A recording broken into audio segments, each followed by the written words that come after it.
and that roof is in the middle of Evans Street. The manager says right now he is not sure how much damage from water that his business has sustained. You're also talking about driving on the roads and no traffic lights. Obviously, the power is out in a lot of areas. Carolina Power and Light spokesman we have on the phone right now, Will Edgar. Mr. Edgar, are you there? Yes, I am. Thanks for being with us tonight. Can you kind of give us an overview right now how many people are without power in South Carolina, especially in the PD? Certainly. Prior to airtime this evening, we had about 30,000 customers in the South Carolina service territory without power. And of that figure, about 20,000 are in the Florence area, another 5,000 near Dillon, and about 2,500 near Hartsville. Okay. How many crews do you have out right now?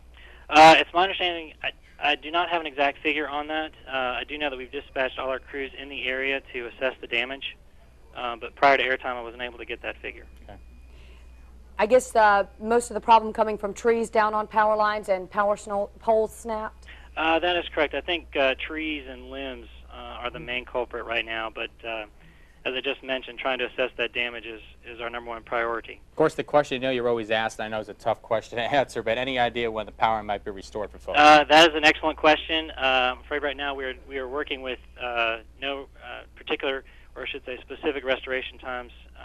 We're encouraging folks to stay away from downed lines right now, and our crews are assessing the damage, and we're stressing safety as the first line of thinking at this stage, but our crews are working feverishly to repair the damage. Yeah, that was something I was just going to point out, Will, is that don't assume that there is not power to a line just because the power is out. It's always, you need to be careful around those. Absolutely. We would strongly encourage anyone to stay away from those lines that are down, and in fact to report them to local authorities if that's possible, so that we can get to the area and try and fix the damage. So just to recap again, Mr. Edgar, we'll let you go. The most residents without power in the Florence area, correct? That is correct, and if I could make sure that you all have the outage phone number. Yes, please. That our customers could call. Mm-hmm. That number is 1-800-419-6356.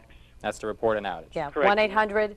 1-800-419-6356. That is correct. That's our customer service center, and strongly encourage our customers to use that number. And we, as I said, have dispatched crews to the area, and we're working very hard to get the power back on.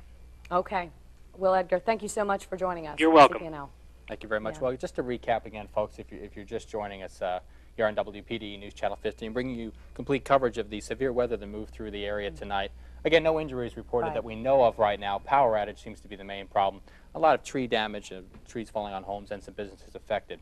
Do we have Ed Piotrowski still with us at the pavilion? I know he's been tracking the storm with Doppler 15. Ed, can you tell us how does it look right now? Yep, here we are. We're in downtown Florence at this point in time. Doppler 15, of course, can take the 2 most powerful radars in the United States and really cover our area very nicely. And a couple of hours ago, Danny. right at the corner of Pine and Coit Street is where we may have had a touchdown. Doppler radar indicated a circulation in the thunderstorm. It was no doubt indicating hail between 4 and 4.5 inches in diameter. And when you get hail that big, there is no doubt a tremendous thunderstorm that is capable of producing tornadoes. So there may have been a brief touchdown in Florence County. At this hour, things are a whole lot quieter. In fact, we'll zoom out just a little bit here and show you what's happening with our area. I hope we can zoom out here. It appears that the system may be a bit stuck here. So I'll tell you what, Keith and Allison, let's take it back to you temporarily here, and we'll get this thing squared away and come right back with you. Break right now, and there is some other news of the day we're going to get to in just a moment. And WPDE News Channel 15's Night Beat will be right back. You're watching WPDE News Channel 15's Night Beat with Keith Sterling, Allyson Floyd, meteorologist Ed Piotrowski, and sports with Rich Chrampanis. And now, the Grand Strand and PD's #1 source for local news, WPDE News Channel 15. WPDE News Channel 15's Night Beat looks a little different tonight. Yes, it does. Yeah, we're having some lighting issues here, folks. Severe weather, as we've been telling you, moved through the area, so we have some artificial lights with us, so bear with us. Still no power in our newsroom, so Absolutely. we're working on it. We're doing the best. And, of course, we'll recap again Ed Piotrowski at the pavilion tracking things for you with Doppler 15. We'll be back with him in just a bit. And, of course, we'll show you some more pictures again of the severe weather that moved through. Appears right now the worst over, but there are some severe storms still out there, so we'll keep you updated. But to bring you some other news, huge weekend on the Grand Strand. The Atlantic Beach Bike Festival on the way. Thousands on the way to the Grand Strand for the big event. Troopers, police there as well. That's right. Hundreds of law enforcement officers coming to the Grand Strand for that. WPDE News Channel 15's Ann Stevens has the story. traffic, large crowds, speeding motorcycles, and lots of officers on the streets this weekend. Hopefully high visibility is going to keep the crowd under control, keep the noise problems down, and keep the traffic moving at a steady pace along Ocean Boulevard. The traffic is not confined to the ocean front. On Highway 17 in North Myrtle Beach, police say keeping the traffic moving can often be an impossible task. When the traffic comes to a stop, that's when our problems begin. You know, idle time, idle minds, and they think of the things to do when they sit still in traffic, and unfortunately they're not good things. One of the major traffic problems, motorcyclists who weave in and out of traffic. Officers say it seems every year the risky maneuver becomes more common. That does present a terrible hazard to them as well as the other motoring public, and we have brought in some additional motor units and bicycle patrol units this year to try and address that problem. That was Ann Stevens reporting tonight. And of course, with Biker Weekend comes some changes in the way traffic flows along the Grand Strand. Law enforcement is working to set up barricades and other things to try to keep traffic flowing on the Grand Strand. Yeah, we got a list for you now if we bring that up and show you what's going to be happening. Highway 17 in Myrtle Beach, 46th Avenue South to Atlantic Beach, a change. The far right lane will be a right turn only lane. The two inner lanes will be for northbound traffic only. We move on now to the next page. To Ocean Boulevard in Myrtle Beach. 29th Avenue North to Kings Highway will be northbound lanes open only to emergency vehicles. So the northbound lanes will be closed to traffic except to emergency vehicles. Well, of course, in related news, Memorial Day weekend coming up, a lot of traveling going to be going on, a lot of people on the Grand Strand. If you're heading out, we have some tips for you. Team 15 on your side. It is Thursday, so it's time for On Your Side. Here's some advice for you if you're going to be traveling this holiday season.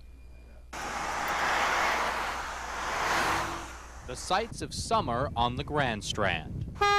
Busy, very busy. It's hectic.